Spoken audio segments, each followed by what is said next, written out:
Thank you. It is a privilege to join you today on this joyous celebration. Graduation Day, how exciting. It is a day of celebration to honor you. And you earned this rite of passage. But you are not alone. So let's give a good round of applause to thank the faculty, parents, and loved ones who supported you on the way. I'm fairly certain that when Mr. Grauberger asked me to speak on this important event, I said no. I was not sure an accountant would be truly motivational. Somehow, the next conversation was to confirm the date. Thank you, Daryl, for asking me to speak. It's not that I'm afraid of crowds. As a financial officer for schools and the university, I regularly prepare 50 or 60-page reports, which I then present at the Board of Trustee meetings for the senior administration, faculty, and staff.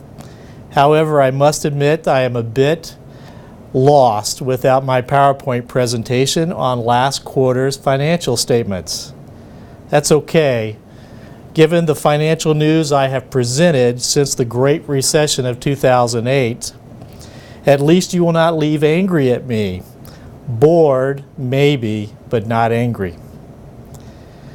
I must be honest, as I prepared my remarks for today, it dawned on me I cannot remember what the speaker said at my graduation ceremony. Of course, that was probably because I was flirting with the girl in front of me. I am sure I graduated with honors. And may I also mention that I share this distinction with one of the greatest basketball players of all times. Mr. Michael Jordan was a fellow student and graduate of my high school, a couple of grades below me. Impact players, he really wasn't that great in high school, so there's still hope for you. And I am deeply grateful to my high school teachers who took the time to teach me not just the facts, but about life. Whether it was in world literature class, the band room, in the gym, or on the soccer field, dedicated teachers supported me, encouraged me, corrected me, and challenged me to be better than I thought I could be. And I know that you received that kind of support here at Trinity International School. Now begins the lesson for this final day at Trinity, your last one before you turn the tassel. Don't worry, there's no pop quiz at the end of my speech. Here it is. Are you ready to hear it? Class of 2013, life is hard. That's right, that's what I said. Life is hard. It is hard, it is harsh, it is sometimes hostile.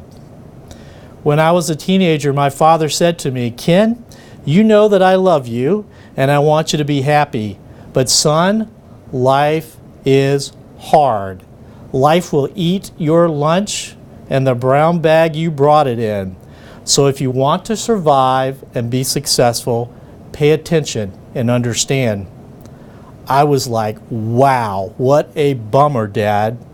Of course, I didn't say that out loud because my dad was 6'2", 260 pounds, and a very serious-minded fellow. But my life was good. I had no worries. I knew, of course, that my life was good because of my loving home that I grew up in. My family home was like a greenhouse for teenage seedlings. Sunshine, water, and good soil of encouragement and training. My parents have protected me and shielded me from most of the harsh realities of life. Bad people, bad words, bad actions. I had no idea how much my parents had suffered growing up. Life had been hard for them as children and teenagers. They did not have much. They worked as sharecroppers on a farm, just barely existing. There were family issues, alcoholism, and abuse. My mother had to leave home when she was 12 years old. But they had become strong because of their faith as they came to know the love of God and of other faithful people in their lives. It was in this loving environment that created the hope in the lives of my siblings and me. So I really did not understand what my father was trying to say to me. My life was good. I was popular. I had a truck, spending money, Converse All-Stars, Levi jeans, Lacoste polo shirts, and a cheerleader for a girlfriend. I was, as it is said in today's vernacular, living the dream. But my life was about to get hard. My father was a man of principle, and he stood up for what he believed was right. One of those times it cost him dearly, and my family as well. As part of that stand, he resigned as an elder and superintendent of the church where we had grown up in. That church was like a second home for us as our family, an extended family really. Relationships were suddenly gone from our lives. We were ostracized by former friends and dispossessed from the things which we felt very deep attachment. To add insult to emotional injury, soon afterwards my father lost his job as well. It was a time of tremendous strain on me and my entire family. My happy-go-lucky world had changed suddenly and unexpectedly. It was time to grow up and face the reality that life was hard. The money from those summer jobs that I had used to trick out my truck now turned to working 15 to 20 hours every week, still in school, to help support my family. Knock McDonald's all you want, but I learned some valuable lessons there about production systems and managing people. At 17, I even made crew chief and employee of the month multiple times. I was the 1970s version of SpongeBob SquarePants, complete with hat and spatula. But life as I knew it had changed forever. I did not get that scholarship to college I thought I deserved. I was no longer connected to many of the friends that had grown up with me all my life. It was a demoralizing sense of loss in my life. Why am I telling you this?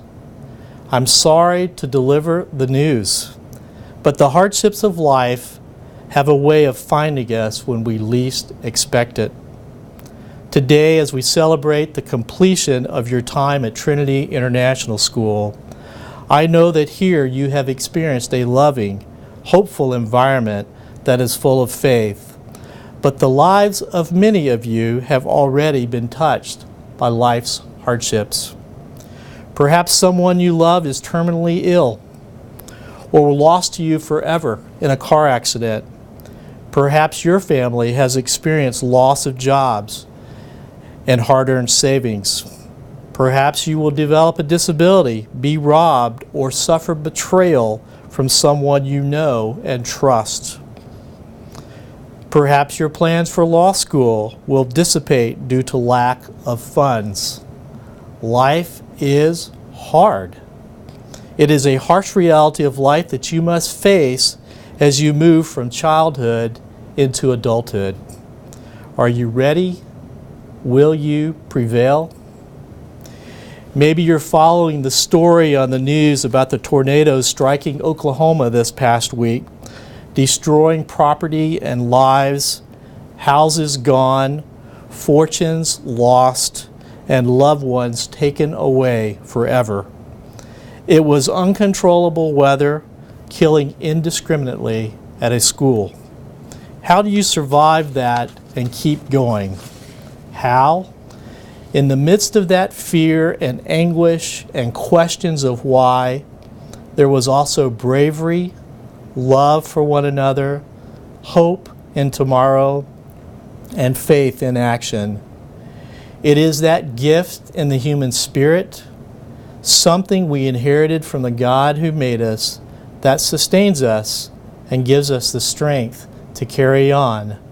It is faith, hope, and love. Faith, hope, and love are three simple words but powerful ideas. 3 life-changing actions for us to take. Faith, hope, and love answers the harsh realities and loss that will happen during your life. You must learn these principles and embrace these simple words, these 3 powerful ideas. Ideas of action that will propel you to overcome and find peace and happiness in the midst of life struggles that are hard, harsh, and hostile. Faith, hope, and love, once embraced and put into action, will make you strong. It will refresh your soul. It will reaffirm your worth in this world and beyond. Hope is the belief that things can get better, that individually and corporately as a people, we can overcome the hardships of life. The hope that tomorrow can be a better day. Hope is the life jacket we must cling to in the turbulent sea of life. If you lose hope, you will lose your life. So hang on to hope. President Obama understood the power of this idea during his campaign in 2008.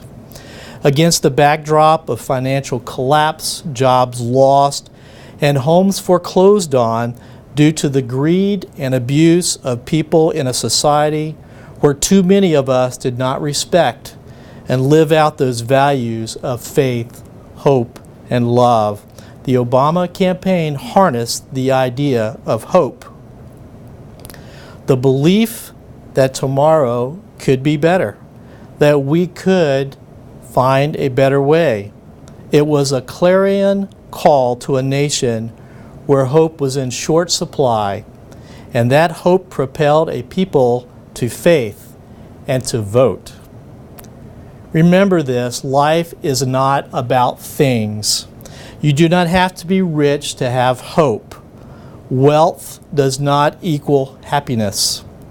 Some of the happiest people I have ever met were those who lived in poverty in Kenya. What did those children say to me when they met the wealthy American? You know what they asked for? Pencils. Not money, pencils. Why? Because you cannot go to school in Kenya unless you have a pencil. Those children had hope that an education would give them a better life, and it will. Faith is the confidence that what we hope for will actually happen. Faith is belief before the proof yet. Faith is hope put into action. I believe tomorrow is going to be a better day, and brother, I'm going to do something to make it happen. You see, faith is not that mystical place in our psyche where we go to gin up a new reality. Faith is not power of positive thinking. There's nothing wrong with thinking positively, but that is not faith. Faith happens when hope and belief turn into action. That is what changes our reality. Faith is a gift we attribute to God. It is said that by faith God spoke the world into existence. That is powerful. And as children of the Creator, God passed this on into our spiritual DNA. I'm not talking about religion just now. I am talking about something that is innate in every human being. And so we can put our faith in God because we know and trust certain things about His character, attributes that we hold most important from those that we trust as people. They keep their word, they do the right thing, they are dependable, they choose to do good, not evil. Faith is the basis of the moral code necessary to guide us individually and as a society in the decisions of life. Faith will sustain you and protect you. May we all exhibit those attributes of faith in our lives. Surround yourself with faithful people, and you be that faithful person for others. Let's talk about love. I'm not talking about the, hey baby, you make me feel good kind of love. Love is incorrectly described as a feeling. Love is better defined by our actions, how we treat others. Listen to this. Love is patient and kind. Love is not jealous or boastful or proud. It is not rude. It does not demand its own way. It is not irritable. It does not keep a mental record of how you have been wrong. By the way, did you know that the inability to forgive others who have wronged you will kill you? So learn to love your enemy. Love does not rejoice about the injustices of life, but it rejoices when truth and justice win out. Love never gives up. It never loses faith. It is always hopeful. Love endures everything life can throw at you. So make it your goal to become a good lover. The good book tells us that only 3 things in this life will last forever: faith, hope, and love. And the greatest of these is love. Faith, hope, and love, 3 simple words, 3 powerful ideas. Woven together, faith, hope, and love will become a strong safety line for you when life gets hard. It is the rope that you use to scale those high rock faces and troubles of life and tribulations, and to pull you up from the pit of despair to the safety of higher ground. These 3 important ideas, if you choose to embrace them, they will save you and sustain you and protect you in life. Faith, hope, and love will overcome a life that is hard, harsh, and hostile. As you finish your day as graduates of Trinity International School to head out into the world, remember to carry with you faith, hope, and love, and thus ends your final graduation lesson. May God richly bless you on your journey. Thank you.